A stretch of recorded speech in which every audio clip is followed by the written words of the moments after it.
ಬೆಳಗಾವಿಯಲ್ಲಿ ಕರ್ನಾಟಕ ರಾಜ್ಯೋತ್ಸವದ ದಿನದಂದು ಮಹಾರಾಷ್ಟ್ರ ಏಕೀಕರಣ ಸಮಿತಿ ಕರಾಳ ದಿನ ಆಚರಣೆ ನಡೆಸಿದ ಹಿನ್ನೆಲೆಯಲ್ಲಿ ಕನ್ನಡ ಪರ ಸಂಘಟನೆಗಳು ತೀವ್ರ ಆಕ್ರೋಶ ವ್ಯಕ್ತಪಡಿಸಿವೆ. ಈ ಸಂಬಂಧ ಪ್ರತಿಭಟನೆ ನಡೆಸಿದ ಕಾರ್ಯಕರ್ತರು ಜಿಲ್ಲಾಧಿಕಾರಿಗಳ ಕಚೇರಿಗೆ ಮುತ್ತಿಗೆ ಹಾಕಲು ಯತ್ನಿಸಿದರು.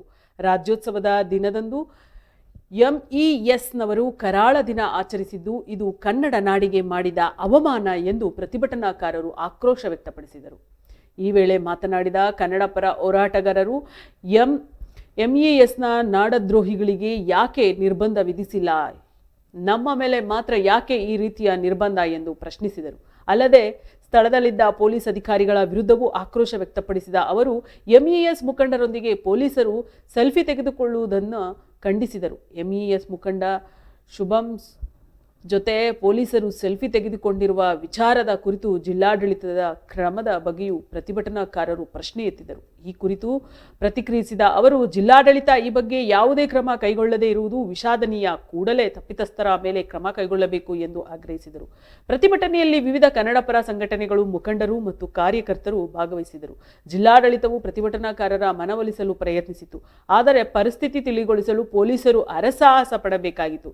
ಘಟನೆಯ ಹಿನ್ನೆಲೆಯಲ್ಲಿ ಬೆಳಗಾವಿಯಲ್ಲಿ ಬಿಗುವಿನ ವಾತಾವರಣ ನಿರ್ಮಾಣವಾಗಿತ್ತು.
ವೀಕ್ಷಕರೇ, ಈ ವಿಚಾರಕ್ಕೆ ಸಂಬಂಧಪಟ್ಟಂತೆ ನಮ್ಮ ವರದಿಗೌಡರಾದಂತಹ ನಾಗನಗೌಡ ಪಾಟೀಲ್ ಅವರು ಈಗ ದೂರವಾಣಿ ಸಂಪರ್ಕಕ್ಕೆ ಬಂದಿದ್ದಾರೆ. ನಾಗನಗೌಡ ಪಾಟೀಲ್ ಅವರೇ, ಏನಿದು ವಿಚಾರ? ಸಂಗೀತ, ಏನು ಕರ್ನಾಟಕ ರಾಜ್ಯೋತ್ಸವ ದಿವಸ ಕರಾಳ ಆಚರಣೆಯನ್ನ ಮಾಡ್ಲಿಕ್ಕೆ ಏನು ನಾಡದ್ರೋಹಿ ಎಂಇಎಸ್ ನವರು ಏನು ಮುಂದಾಗಿದ್ದಾರೆ. ಹಾಗೆ ಅದರ ವಿರುದ್ಧವಾಗಿ ಈಗ ಕನ್ನಡ ಪರ ಹೋರಾಟಗಾರರು ಕೂಡ ಈಗ ತೀವ್ರವಾಗಿ ಪ್ರತಿಭಟನೆಯನ್ನ ಮಾಡೋದ್ರ ಮುಖಾಂತರ ವಿರೋಧವನ್ನ ವ್ಯಕ್ತಪಡಿಸ್ತಾ ಇರುವಂತದ್ದು. ಈಗ ಇಲಾಖೆಯಲ್ಲಿ ಏನು ಪೊಲೀಸ್ ಇಲಾಖೆಯವರು ಏನು ಕರಾಳ ದಿನವನ್ನ ಮಾಡ್ಲಿಕ್ಕೆ ಏನೋ ಅವರಿಗೆ ಪರ್ಮಿಷನ್ ಏನ ಕೊಟ್ಟಿದ್ದಾರೆ. ಅದರ ವಿರುದ್ಧವಾಗಿ ಈಗ ಪ್ರತಿಭಟನೆಗಳು ಸ್ಟಾರ್ಟ್ ಆಗಿರುವಂತದ್ದು. ಸಂಗೀತ, ಎಂಇಎಸ್ ಅವರು ಕರಾಳ ದಿನ ಆಚರಣೆ ನಡೆಸೋದಕ್ಕೆ ಮುಖ್ಯ ಕಾರಣ ಏನು? ಅವರು ಏನು ವಿಜೃಂಭಣೆಯಿಂದ ಕರ್ನಾಟಕ ರಾಜ್ಯೋತ್ಸವವನ್ನ ಏನು ಬೆಳಗಾವಿ ಗಡಿ ಭಾಗದಲ್ಲಿ ಏನು ನಾವು ಮಾಡ್ತಾ ಇರ್ತಾರೆ. ಹಾಗೆ ಅದರ ವಿರುದ್ಧವಾಗಿ ಅಂದ್ರೆ ಅವರು ಎಂಇಎಸ್ ನವರು ಏನು ಕರಾಳ ದಿನವನ್ನು ನಾಡದ್ರೋಹಿ ಘೋಷಣೆಗಳನ್ನ ಕೂಗೋದ್ರ ಮುಖಾಂತರ ರ್ಯಾಲಿಯನ್ನು ಮಾಡ್ತಾ ಇರೋದು ಈಗ ತೀವ್ರ ಆಕ್ರೋಶಕ ವ್ಯಕ್ತ ಆಗಿರುವಂತದ್ದು. ಈಗ ಇಲ್ಲಿ ನೋಡೋದಾದ್ರೆ ಏನು ನಾವು ರಾಜ್ಯೋತ್ಸವನ ಮಾಡೋದು ದಿವಸನೇ ಅವರು ಕರಾಳ ದಿನವನ್ನಾಗಿ ಆಚರಣೆ ಮಾಡೋದು. ಇಲ್ಲಿ ಕೆಲವು ಏನು ರಾಜಕೀಯ ಮತ್ತು ಎಂಇಎಸ್ ಏನು ಪುನರು ಮಾಡ್ತಾ ಇರೋದು, ಇದು ಕರ್ನಾಟಕ ಏನು ನಮ್ಮ ಕನ್ನಡಿಗರನ್ನ ಒಂದು ಪ್ರಚೋದನೆ ಮಾಡುವಂತ ಘೋಷಣೆಗಳನ್ನ ಕೂಗೋದ್ರ ಮುಖಾಂತರ ಇಲ್ಲಿ ಗೊಂದಲವನ್ನ ಸೃಷ್ಟಿ ಮಾಡೋದ್ರು ಎಂಇಎಸ್ ನ ಮುಖ್ಯ ಉದ್ದೇಶ ಆಗಿರುವಂತದ್ದು. ಸಂಗೀತ, ಎಂಇಎಸ್ ತಂಡದವರು ಕರಾಳ ದಿನ ಆಚರಣೆ ಮಾಡೋದಕ್ಕೆ ಪೊಲೀಸರು ಅವ್ರಿಗೆ ಅನುಮತಿ ನೀಡಿದ್ರ, ಅಥವಾ ಪೊಲೀಸರು ಅವರ ಘೋಷಣೆಗಳು ಕೂಗಿದಾಗ ಅವ್ರನ್ನ ವಿರೋಧಿಸ್ಲಿಲ್ವಾ? ಪ್ರಮುಖವಾಗಿ ಏನು ಮಾನ್ಯ ಪೊಲೀಸ್ ಆಯುಕ್ತರು ಇಲ್ಲ, ನಾವು ಕರಾಳ ದಿನಾಚರಣೆಗೆ ಏನು ರ್ಯಾಲಿಯನ್ನ ಮಾಡ್ತಾರೆ, ಅದಕ್ಕೆ ನಾವು ಯಾವುದೇ ಪರ್ಮಿಷನ್ ಅನ್ನ ಕೊಟ್ಟಿರೋದಿಲ್ಲ ಹಾಗೆ ಅಂತ ಹೇಳಿ ಮಾನ್ಯ ಪೊಲೀಸ್ ಆಯುಕ್ತರು ಹೇಳಿರುವಂತದ್ದು. ಈಗ ನೋಡಿದ್ರೆ ಅವರಿಗೆ ರಾತ್ರಿನೇ 3 ಗಂಟೆ ಆಗ್ಲಿ 4 ಗಂಟೆಗಾಗ್ಲಿ ಪರ್ಮಿಷನ್ ಕೊಟ್ಟಿದ್ದಾರೆ ಅನ್ನುವಂಥದ್ದು ಕೂಡ ಈಗ ಕೇಳಿ ಬರ್ತಾ ಇರುವಂತದ್ದು. ಹಾಗೇನೆ ಅಲ್ಲಿ ರ್ಯಾಲಿ ಹೋಗೋದ್ರ ಮುಖಾಂತರ ಪೊಲೀಸ್ ಅವರು ಅವ್ರಿಗೆ ರಕ್ಷಣೆಯನ್ನ ನೀಡಿದ್ದಾರೆ ಅನ್ನೋದು ಕೂಡ ಈಗ ಆ ವಿಡಿಯೋ ಮುಖಾಂತರ ಎಲ್ಲ ಕಡೆ ಸಾಮಾಜಿಕ ಜಾಲತಾಣದಲ್ಲಿ ಹರಿದಾಡುವಂತದ್ದು. ಇದನ್ನೆಲ್ಲ ನೋಡೋದಾದ್ರೆ ಪೊಲೀಸ್ ಇಲಾಖೆಯವರು ಒಂದು ಹೇಳೋದೊಂದು ಮಾಡೋದೊಂದು ಅಂತ ಹೇಳಿ ಈಗ ಕನ್ನಡ ಪರ ಹೋರಾಟಗಾರರು ತೀವ್ರ ಆಕ್ರೋಶವನ್ನ ಪೊಲೀಸ್ ಇಲಾಖೆ ವಿರುದ್ಧ ಮಾಡ್ತಾ ಇರುವಂತದ್ದು. ಮತ್ತೆ ಮೊನ್ನೆ ಒಬ್ರು ಸಿಪಿಐ ಅವರು ಏನು ನಾಡದ್ರೋಹಿ MES ಮುಖಂಡ ಏನು ಶುಭಂ ಶೆಟ್ಟಿ ಇದ್ದಾರೆ, ಅವರನ್ನ ಸೆಲ್ಫಿ ತೆಗೆಯೋದ್ರ ಮುಖಾಂತರ ಇನ್ನೂ ಹೆಚ್ಚಿನ ಏನು ಕನ್ನಡಿಗರಿಗೆ ಘಾಸಿಯನ್ನ ಉಂಟು ಮಾಡುವಂತ ಪೊಲೀಸ್ ಇಲಾಖೆ ಅಧಿಕಾರಿ ಒಬ್ರು ಮಾಡಿದ್ರು. ಅದನ್ನೆಲ್ಲಾ ನೋಡೋದಾದ್ರೆ ಎಲ್ಲೋ ಒಂದ್ ಕಡೆ MES ಅವರಿಗೆ ಒಳಗಿಂದ ಒಳಗೇನೆ ಇಲಾಖೆಯವರು ಬೆಂಬಲವನ್ನ ಕೊಟ್ಟಿದ್ದಾರೆ ಅನ್ನೋದು ಕೂಡ ಈಗ ಏನು ಕನ್ನಡ ಪರ ಹೋರಾಟಗಾರರ ಕೂಗಾಗಿದೆ. ಸಂಗೀತ. ಓಕೆ, ಈಗ ಕನ್ನಡ ಪರ ಹೋರಾಟಗಾರರು MES ಅವರು ಆಚರಿಸಿದಂತ ಕರಾಳ ದಿನ ಆಚರಣೆಯನ್ನ ವಿರೋಧಿಸಿದ್ದಾರೆ, ಹೌದಲ್ವಾ? ಇದಾದ ನಂತರ ಅವರು MES ಅವರು ಕರಾಳ ದಿನ ಆಚರಣೆ ನಡೆಸಿ ರ್ಯಾಲಿ ಮಾಡಿದ್ದಾರೆ. ಮುಂದಿನ ದಿನಗಳಲ್ಲಿ ಕನ್ನಡ ಪರ ಹೋರಾಟಗಾರರ ನಡೆ ಏನಿದೆ? ಸಂಗೀತ, ಏನು ಈ ಪ್ರತಿ ವರ್ಷ ಕೂಡ ಅವ್ರಿಗೆ ರಾತ್ರಿನೇ ಅವರು ಪರ್ಮಿಷನ್ ತಗೊಳ್ತಾರೆ. ಹಾಗೆ ಪರ್ಮಿಷನ್ ತಗೊಳ್ತಾರ ಅಥವಾ ಇಲ್ಲ ಅನ್ನೋದು ಪೊಲೀಸ್ ಇಲಾಖೆಯವರು ಸ್ಪಷ್ಟಪಡಿಸ್ಬೇಕಾಗತ್ತೆ ಸಂಗೀತ. ಮತ್ತೆ ಎಲ್ಲೋ ಒಂದ್ ಕಡೆ ಈಗ ಯಾಕಂತಂದ್ರೆ ಇಲ್ಲಿ ಸೌಹಾರ್ದತೆಯನ್ನ ನಾವು ಎಲ್ಲರೂ ಹೊಂದಾಣಿಕೆ ಮಾಡ್ಕೊಂಡು ಹೋಗ್ತಾ ಇರಬೇಕಾದ್ರೆ ಯಾಕೆ ಈ MES ನವರು ಈ ತರ ಪ್ರತಿಭಟನೆಯನ್ನ ಅಂದ್ರೆ ರ್ಯಾಲಿ ಮಾಡೋದ್ರ ಮುಖಾಂತರ ಒಂದು ಬೆಳಗಾವಿಯ ಸೌಹಾರ್ದತೆಯನ್ನ ಹದಗೆಡಿಸುವಂತ ಕೆಲಸ MES ಅವರು ಮಾಡ್ತಾ ಇರ್ತಾರೆ. ಹಾಗಾಗಿ ಇವರಿಗೆ ಪರ್ಮಿಷನ್ ಕೊಡ್ಲಿಲ್ಲ ಅಂತಂದ್ರೆ ಇವ್ರು ಮಾಡಿದ್ರೆ ಇವ್ರ ಮೇಲೆ ಕಾನೂನಿನ ಕ್ರಮವನ್ನ ತೆಗೆದುಕೊಳ್ಬೇಕಾಗತ್ತೆ. ಹಾಗೆ ಮತ್ತೆ ಏನು ಮುಖಂಡ ಏನಿದಾನೆ ಶುಭಂ ಶೆಟ್ಟಿ ನಾಡದ್ರೋಹಿ ಘೋಷಣೆಗಳನ್ನ ಕೊಡ್ತಾನೆ, ಮತ್ತೆ ಕನ್ನಡಿಗರ ಭಾವನೆಗಳಿಗೆ ಧಕ್ಕೆಯನ್ನ ಘಾಸಿಯನ್ನ ಮಾಡ್ತಾ ಇರೋದು, ಅಂತವನ್ನ ಗಡೀಪಾರು ಮಾಡ್ಬೇಕಂತೇಳಿ ಹಲವು ವರ್ಷಗಳಿಂದ ಅವ್ರಿಗೆ ಪೊಲೀಸ್ ಇಲಾಖೆಗೆ ಒತ್ತಡವನ್ನ ಮಾಡ್ತಾ ಇದ್ದಾರೆ. ಮತ್ತೆ ಸರ್ಕಾರ ಕರ್ನಾಟಕ ಸರ್ಕಾರ ಕೂಡ ಇದರಲ್ಲಿ ಯಾಕೋ ಅವರು ವೋಟ್ ಬ್ಯಾಂಕಿಂಗ್ ಅಥವಾ ಇನ್ನೊಂದು ಮತ್ತೊಂದು ಮಾಡಿ ಎಲ್ಲೋ ಒಂದ್ ಕಡೆ ಈ ಮರಾಠಿ ಅಂದ್ರೆ ಪುಂಡರಿಗೆ ಸಾಥನ್ನ ನೀಡುವಂತ ಅಧಿಕಾರಿಗಳು ಕೂಡ ಅಂದ್ರೆ ಇಲಾಖೆಯಲ್ಲಿ ಮತ್ತೆ ಸರ್ಕಾರ ಎರಡೂ ಕೂಡ ಇಲ್ಲಿ ಪ್ರಮುಖವಾಗಿ ಪಾತ್ರವನ್ನ ವಹಿಸ್ತಾ ಇದೆ ಅನ್ನೋದು ಕೂಡ ಈಗ ಹಲವು ಅನುಮಾನಗಳಿಗೆ ಕಾರಣ ಆಗಿರುವಂತದ್ದು. ಸಂಗೀತ, ಇದನ್ನೆಲ್ಲ ನೋಡೋದಾದ್ರೆ ಮುಂದಿನ ದಿನಗಳಲ್ಲಿ ಇದಕ್ಕೆ ಬ್ರೇಕ್ ಹಾಕೋದು ಅತ್ಯಂತ ಅಗತ್ಯ ಅನ್ನೋದು ಕೂಡ ಈಗ ಕೇಳಿ ಬರ್ತಾ ಇರುವಂತದ್ದು. ಇದನ್ನೆಲ್ಲ ನೋಡಿದ್ರೆ ಒಟ್ಟಾರೆಯಾಗಿ ಬೆಳಗಾವಿಯ ಸೌಹಾರ್ದತೆಗೆ ಧಕ್ಕೆ ತರುವಂತ ಯಾವುದೇ ಪರ ಅಂದ್ರೆ MES ಆಗಿರ್ಬೋದು ಮತ್ತೆ ಹಲವು ಏನು ಮರಾಠಿಗರು ಪುಂಡರು ಏನು ಹೇಳಿಕೆಗಳನ್ನ ನೀಡ್ತಾ ಇದ್ದಾರೆ, ಅಂತವ್ರನ್ನೆಲ್ಲರೂ ಕೂಡ ಗಡೀಪಾರು ಮಾಡ್ಬೇಕಂತ ಹೇಳಿ ಈಗ ಕನ್ನಡ ಪರ ಹೋರಾಟಗಾರರು ಈಗ ಪ್ರತಿಭಟನೆಯನ್ನ ಮಾಡ್ತಾ ಇರುವಂತದ್ದು. ಸಂಗೀತ, MES ಕಾರ್ಯಕರ್ತರು ಕಳೆದ ಬಾರಿ ಕೂಡ ಇದೇ ರೀತಿ ಮಾಡಿದ್ರ? ಹೌದು ಸಂಗೀತ, ಪ್ರತಿ ವರ್ಷ ಕೂಡ ಅವರು ಖ್ಯಾತಿಯನ್ನ ಅಂದ್ರೆ ಏನು ಕೆಲ ಭಾಗಗಳ ಏನು ಮರಾಠಿ ಏನು ಪ್ರಾಬಲ್ಯತೆ ಇದಾವೆ ಆ ಭಾಗದಲ್ಲಿ ಮಾತ್ರ ಕೂಡ ಅವರು ರ್ಯಾಲಿಯನ್ನ ಮಾಡ್ತಾ ಇರುವಂತದ್ದು.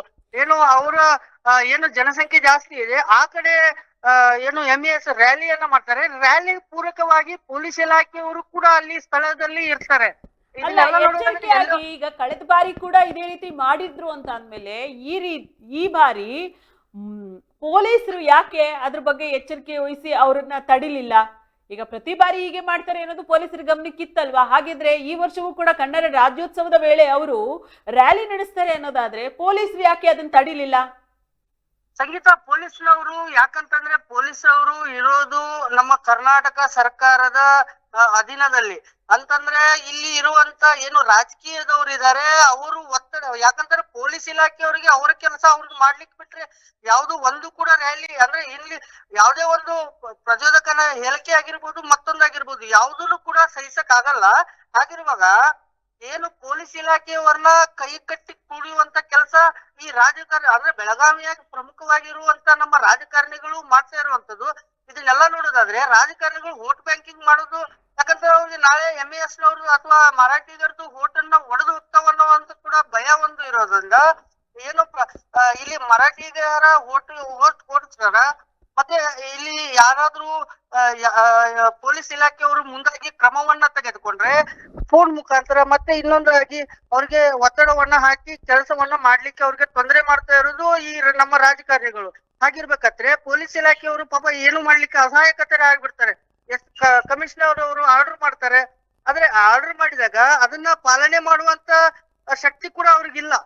ಹಾಗಿರ್ಬೇಕಂದ್ರೆ ಪ್ರಮುಖವಾಗಿ ಇಲ್ಲಿ ಇರುವಂತ ಬೆಳಗಾವಿಯ ಗಡಿ ಭಾಗದಲ್ಲಿ ಇರುವಂತ ರಾಜಕಾರಣಿಗಳ ಒತ್ತಡದಲ್ಲಿ ಪೊಲೀಸ್ ಇಲಾಖೆಯವರು ಕೆಲಸ ಮಾಡ್ಬೇಕಾಗತ್ತೆ ಸಂಗೀತ. ಅದ ಯಾಕಂತಂದ್ರೆ ಈಗ ಇವರು ನಮ್ಮ ಕೆಲಸ ನಾವು ಮಾಡ್ತೀವಿ ಬಿಡಿ ಅನ್ನೋದು ಹೇಳಕ್ಕಾಗಂಗಿಲ್ಲ. ಯಾಕಂದ್ರೆ ಅವರು ಇರೋದು ಯಾವುದೇ ಸರ್ಕಾರ ಬಂದ್ರು ಕೂಡ ಸರ್ಕಾರದ ಅಧೀನದಲ್ಲಿ ಕೆಲಸ ಮಾಡುವಂತ ಒಂದು ಇಲಾಖೆಯವರು ಎಷ್ಟರ ಮಟ್ಟಿಗೆ ಅವರು ಕೆಲಸ ಮಾಡ್ಬೇಕಾಗತ್ತೆ ಅನ್ನೋದು ಕೂಡ ಈಗ ಪ್ರಶ್ನೆ ಆಗಿರುವಂತದ್ದು. ಇದನ್ನೆಲ್ಲ ನೋಡೋದಾದ್ರೆ ಪೊಲೀಸ್ ಇಲಾಖೆಯವರನ್ನ ಒತ್ತಡದಲ್ಲಿ ಹಾಕಿ ರಾಜಕಾರಣಿಗಳು ತಮ್ಮ ಅಂದ್ರೆ ಸ್ವಂತ ಏನು ವೋಟ್ ಬ್ಯಾಂಕಿಂಗ್ಗೋಸ್ಕರ ಇಂತ ಎಲ್ಲ ಗದ್ದಲವನ್ನ ಎಬ್ಬಿಸುವಂತ ಕೆಲಸ ಕೂಡ ರಾಜಕಾರಣಿಗಳು ಮುಂದಿನ ದಿನಗಳಲ್ಲಿ ಬಿಡ್ಬೇಕಾಗತ್ತೆ. ಒಂದ್ ವೇಳೆ ಬಿಡ್ಲಿಲ್ಲ ಅಂತಂದ್ರೆ ಏನು ಕನ್ನಡ ಪರ ಹೋರಾಟಗಾರರು ಉಗ್ರವಾಗಿ ಹೋರಾಟವನ್ನ ಮಾಡ್ತೀವಿ ಅನ್ನೋ ಕೂಡ ಸಂದೇಶ ಹಲವಾರು ಬಾರಿ ಕೊಟ್ಟಿದ್ರು ಕೂಡ ಯಾಕೋ ಏನೋ ಇಲ್ಲಿ ಬೆಳಗಾವಿಯಲ್ಲಿ ಅದು ಕಾರ್ಯರೂಪಕ್ಕೆ ಬರ್ತಾ ಇಲ್ಲ. ಮತ್ತೆ ಎಲ್ಲಿವರೆಗೂ ಇದು ವೋಟ್ ಬ್ಯಾಂಕಿಂಗ್ ಅನ್ನೋ ಒಂದು ಮಂತ್ರವನ್ನ ಹಾಡ್ಕೊಂಡು ಇವರು ಕೂಳ್ತಾರೆ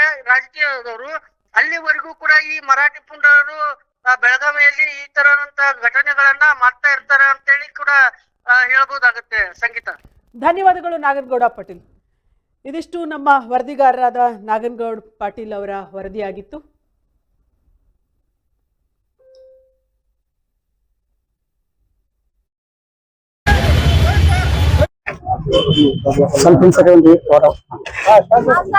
ಮೊನ್ನೆ ಏನು ನಮ್ಮೆಲ್ಲ ಕನ್ನಡಿಗರು ಸೇರಿ ಅದ್ದೂರಿಯಾಗಿ ಕರ್ನಾಟಕ ರಾಜ್ಯೋತ್ಸವವನ್ನ ಮಾಡುವಂತ ಸಂದರ್ಭದಲ್ಲಿ ನಾಡದ್ರೋಹಿ ಗಡಿಪಾರಾದಂತ ವ್ಯಕ್ತಿ MS ಗುಂಡಾ ಸುವರ್ಣ ಸಳಿಕೆ ಅವರ ತಂಡ ಕರ್ನಾಟಕಕ್ಕೆ ಕಪ್ಪು ಚುಕ್ಕೆಯನ್ನ ತರಬೇಕನ್ನುವಂತ ಉದ್ದೇಶವನ್ನ ಇಟ್ಕೊಂಡು ಕರಾಳ ದಿನಾಚರಣೆಯನ್ನು ಮಾಡಿರುವುದನ್ನ ಖಂಡಿಸಿ ಇವತ್ತು ಯುವ ಕರ್ನಾಟಕ ವೇದಿಕೆ ಬೆಳಗಾವಿ ತಂಡ ಹೋರಾಟವನ್ನ ಮಾಡ್ತಾ ಇದೆ.